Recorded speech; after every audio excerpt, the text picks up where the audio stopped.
بسم اللہ الرحمن الرحیم۔ ایک سوال جو عموماً لوگ کر رہے ہوتے ہیں کہ قیامت کب آئے گی اور قیامت کی نشانیوں سے متعلق گفتگو ہوتی رہتی ہے، اور بالکل سوال بھی کرنا چاہیے، معلومات بھی رکھنی چاہیے، اور پھر آخرت سے بندے کو ڈرنا بھی چاہیے اور اپنے انجام کا بھی خوف بندے کو ہونا چاہیے۔ لیکن اس سے بڑی ایک حقیقت میں آپ کے سامنے عرض کرتا ہوں، وہ یہ ہے کہ جو شخص دنیا سے چلا گیا، یعنی ابھی ہے کہ ہمارے لیے تو قیامت نہیں آئی، یعنی قیامت آئے گی یہ والی بات ہے، لیکن ایسے بھی لوگ ہیں جن کے لیے قیامت آ چکی ہے، جن پر قیامت برپا ہو چکی ہے۔ وہ کون سے لوگ ہیں؟ یہ وہ لوگ ہیں کہ جو دنیا سے چلے گئے، جن کو موت آ گئی، جو موت کا شکار ہو گئے، جو دنیا سے انتقال کر گئے، ان کے لیے قیامت آ چکی ہے۔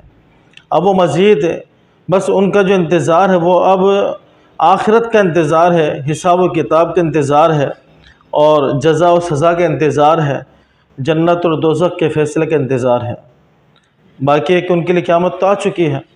جو شخص دنیا سے چلا گیا اس کے لیے قیامت آ گئی۔ کیسے؟ نبی پاک علیہ السلام کی حدیث پاک ہے، آقا کریم علیہ السلام نے ارشاد فرمایا کہ جس کو موت آ گئی اس کے لیے قیامت قائم ہو چکی ہے۔ اور ایک اور حدیث پاک ہے، حضرت عثمان غنی ذی النورین رضی اللہ تعالی عنہ، حضور پاک علیہ السلام کے تیسرے خلیفہ راشد رضی اللہ تعالی عنہ، کہ آپ کو دیکھا گیا کہ آپ جب بھی کسی قبر کے پاس تشریف لے جاتے تو آپ اس قدر روتے کہ آنسوؤں سے آپ کی داڑھی مبارک جو ہے وہ تر ہو جاتی، گیلی ہو جاتی۔ تو آپ سے عرض کی کہ حضور آپ کے سامنے جنت کا ذکر ہوتا ہے، دوزخ کا ذکر ہوتا ہے، لیکن آپ اس قدر نہیں روتے۔ لیکن جب آپ کسی قبر پر تشریف لاتے ہیں، قبر کو دیکھتے ہیں، تو آپ کی یہ حالت ہو جاتی ہے کہ آپ کی داڑھی جو ہے وہ گیلی ہو جاتی ہے رو رو کر۔ اللہ اکبر۔ سیدنا عثمان غنی ذی النورین خلیفہ راشد رضی اللہ تعالی عنہ نے ارشاد فرمایا کہ میں نے آقا کریم علیہ السلام کو ارشاد فرماتے ہوئے سنا ہے، پیارا آقا کریم علیہ السلام نے ارشاد فرمایا کہ قبر آخرت کی تمام منزلوں میں سب سے پہلی منزل ہے۔ جس نے یہاں کامیابی حاصل کر لی، جس نے یہاں نجات پا لی، اس کے لیے آخرت کی منزل آسان ہوگی، اور جس نے یہاں نجات نہیں پائی، جو یہاں پھنس گیا، اس کے لیے آخرت بھی سخت ہوگی۔ اللہ اکبر۔ اللہ تبارک و تعالی ہمیں فکر آخرت عطا فرمائے۔